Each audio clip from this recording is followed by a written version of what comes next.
دوسرا خطبہ کیا پڑھا جاتا, دوسری حدیث کیا پڑھی جاتی ہے؟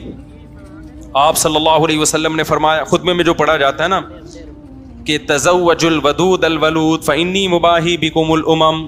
ایک اور حدیث پڑھی جاتی ہے جو آج میں نے خطبے میں نہیں پڑھی, کہ عورت سے 4 باتوں کی وجہ سے نکاح کیا جاتا ہے. اس کی خوبصورتی دیکھی جاتی ہے بعض دفعہ اس کا منصب عہدہ دیکھا جاتا ہے, بعض دفعہ اس کا خاندان دیکھا جاتا ہے, اور بعض دفعہ اس کی دینداری دیکھی جاتی ہے. تو آپ نے فرمایا فاظفر بذات الدین تربت یداک, تیری ناک خاک آلودہ ہو, تو سب سے پہلے کیا دیکھ؟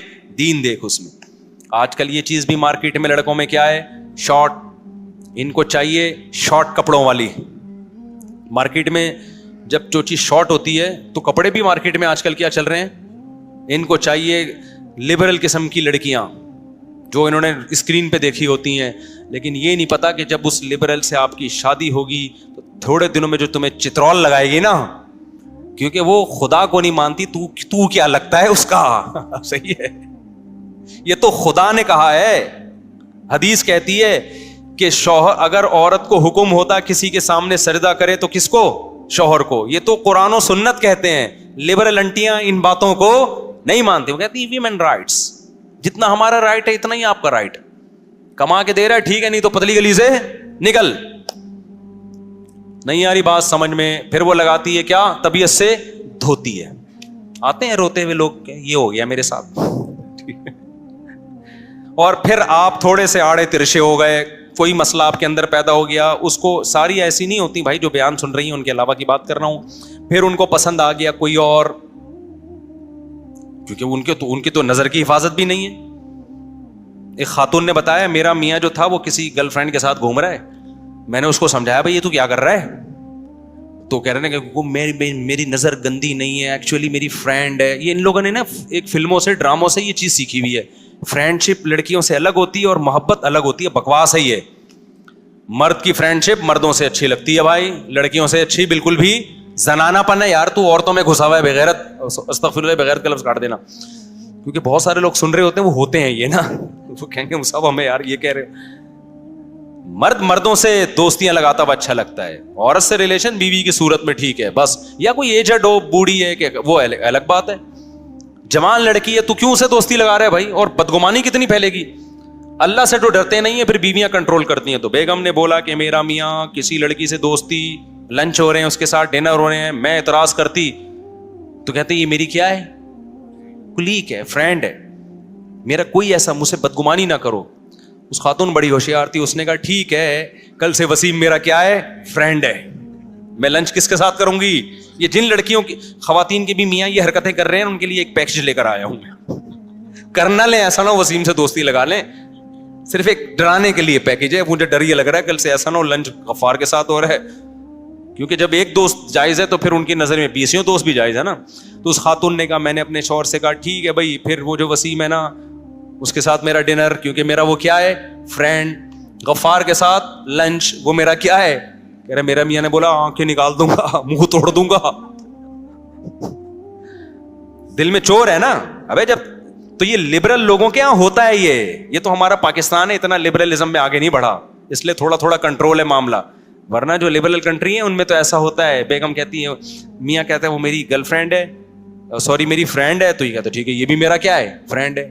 اب نہ وہ اس کو روک سکتا ہے, نہ کس قانون سے روکیں, کیونکہ انہوں نے فرض تو کیا ہوا ہے کہ ہم نے بدگمان تو ہونا نہیں ہے. ہمارے پاس اسلام ہے, اسلام نے کہا مرد کی لڑکی فرینڈ نہیں ہو سکتی, ایسی کی تیسی. سمجھتے ہو, اور عورت کسی مرد کو فرینڈ, تمہارا فرینڈ تمہارا میاں ہے بس, اس کے علاوہ اور کوئی بھی نہیں ہے. اور تمہارے بھائی جو محرم رشتے ہیں بس, اس کے علاوہ کوئی بھی نہیں ہے. اپنے بھائی کو بلاؤ اپنا فرینڈ, دل کی باتیں بھائی سے شیئر کرو, نہیں تو پھر شوہر کے ساتھ شیئر کرو. سمجھتے ہو گے نہیں سمجھتے؟ تو یہ کتنا بڑا اسلام نے ہمیں فائدہ پہنچا دیا نا, کہ ایک ہمارے لیے قانون بنا کے وہ دروازہ ہی بند کر دیا ہمارے لیے. تو اللہ میاں نے کیا فرمایا, وہ میں بتا رہا تھا نا, نہیں وہ تو بتا رہا تھا, فمن رغب عن سنتی فلیس منی.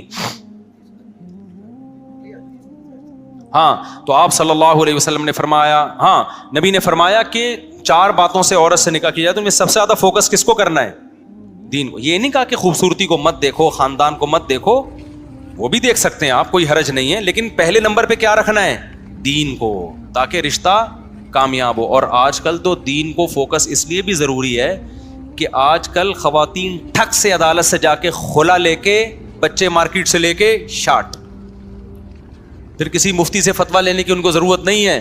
پھر آپ عدالتوں میں بچے دیکھنے جاؤ گے, مہینے میں 1 یا 2 دن بچے لانے لے جانے کے پیسے بھی عدالت آپ سے لے گی, 18 سال تک کا بچوں کا خرچہ بھی عدالت آپ سے لے گی, اور تعلیم آپ کی بیوی کی مرضی کی ہوگی.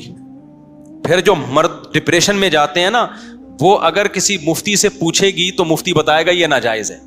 بھائی بچے رات میں ہفتے میں 1 دفعہ شوہر کے پاس رہ سکتے ہیں, خرچہ ٹھیک ہے وہ دے گا, لیکن تعلیم پھر شوہر کی مرضی کی ہوگی. مفتی تو کنٹرول کر لے گا, دونوں کا خیال کرے گا, وہ یہ نہیں کہے گا کہ بچے چھین لو ماں سے, نہ, بچپن میں بچے کس کا حق ہیں, ماں کے پاس رہیں گے. یہ مفتی گائیڈ کرے گا, دونوں کی رعایت کرے گا, کیونکہ وہ قرآن کی آیت جانتا ہے, لا تضار والدۃ بولدها ولا مولود له بولدہ. اللہ قرآن میں کہتے ہیں میاں بیوی میں بچوں کی وجہ سے نہ باپ کو نقصان پہنچایا جائے نہ ماں کو. اللہ تو دونوں کی رعایت کر رہا ہے, لیکن عدالتیں دونوں کی رعایت نہیں کرتی. عدالت طلاق کے بعد 100% کس کو فیور دیتی ہیں, عورت کو. مرد کی کا بیڑا غرق. تو آپ نے لبرل انٹی سے شادی کر لی, لبرل انٹی آپ کو لوہے کے چنے چبوائے گی عدالت میں. مذہبی تو بیچاری فتویٰ لے گی کہ میرا خلا ہوا بھی ہے کہ نہیں ہوا, صحیح ہے نا, بلکہ پہلے وہ دیکھے گی کہ بلا وجہ مرد سے خلا مانگنا بھی حرام ہے, کوئی معقول ریزن ہوگی تو مانگے گی, ورنہ نہیں مانگے گی. پھر بچوں کے بارے میں بھی شریعت کے حکام کو فالو کرے گی. تو اس لیے میرے بھائی یہ 4 دن کے مزے ہوتے ہیں, دیندار عورت کو تلاش کرو, دیندار کو. اور پھر اللہ میاں نے کیا فرمایا, حدیث میں کیا آتا ہے, آپ نے فرمایا تزوج الودود الولود فانی مباحی بکم الام. یہ بھی خطبے میں پڑھا جاتا ہے کہ ایسی عورت سے نکاح کرو تو تمہیں اولاد دے. لبرل انٹیاں, ان کے اولاد کا سیٹ اپ نہیں ہوتا, کہتے ہیں ایکچولی ہم کو بچے پیدا کرنے کی مشین ہے. آدمی کمانے کی مشین ہے, ساری زندگی کماتا رہے گا. بچے پیدا کرنے کی مشین نہیں ہے عورت, لیکن بچے پیدا کرنا اس کی ذمہ داری ہے, جو صرف اسلام نے نہیں بلکہ نیچر نے لگائی ہے. یہ نیچر نے اس کی ذمہ داری لگائی ہے. اب نیچر سے کیسے بغاوت کرو گی؟ اور ہم تھوڑی کہہ رہے ہیں کہ پیدا کرتی رہے, وہ اس میں وقفہ بھی کیا جا سکتا ہے. ایک وقفہ ہوتا ہے کہ بھائی 2-3 بچے ہو گئے تو صحت کے لیے یا نہیں پالے جا رہے, ایک وقفہ اس لیے ہوتا ہے. ایک ہوتا ہے بچے چاہیے ہی ہمیں 2-3, یہ غلط وقفہ ہے. نہیں یہی بات میرا خیال ہے. آج کل جو وقفے ہو رہے ہیں بس 2 ہو گئے اب ہمیں نہیں چاہیے, بس 3 ہو گئے اب ہمیں نہیں چاہیے, یہ والا وقفہ اسلام نہیں مانتا. ایک ہوتا ہے 2-3 ہو گئے تھوڑا ریسٹ کر لے, وہ ایک الگ ٹائپ کا وقفہ ہے. اور اس کی بھی ضرورت غریبوں کو ہے, مالداروں کو تھوڑی ہے. مالداروں کے پاس تو بچے پالنے کے لیے ماسیاں ہوتی ہیں, دائیاں ہوتی ہیں. میں تو مالداروں سے کہتا ہوں نسل مت روکو. تمہاری بیگم اگر ناز نخرے والی ہے کوئی بات نہیں, بچے کو چائلڈ ہوم کہتے ہیں اس کو, چائلڈ کیئر, اس میں رکھ لو یار. عرب میں ایسا ہوتا تھا, بھئی مالدار عورتیں ہم نہیں ٹینشن لینا چاہ رہی تو پیدا کر لیں, دائی رکھ لیں. قرآن نے کہا ہے نا کہ دائی سے بھی دودھ پلوا سکتے ہو, اس کو پیسے دے دو, بچہ وہ پال لے گی, تھوڑا بڑا ہو جائے گا لا کے دے دے گی تمہیں. عرب ایسا کرتے تھے. تو جو دولت والی خواتین ہیں وہ یہ کام کر لیں. نسل مت روکیں, نسل سے آپ کا بیڑا غرق ہو جائے گا. آپ کی میڈیکلی بھی آپ کے لیے نقصان دہ ہے, یہ بڑھاپا بھی جلد آئے گا, مینٹلی صحت کے لیے بھی نقصان دہ ہے, اور بڑھاپے کے لیے تو بہت ہی زہر ہے. تنہائی میں دن گزریں گے بڑھاپے میں.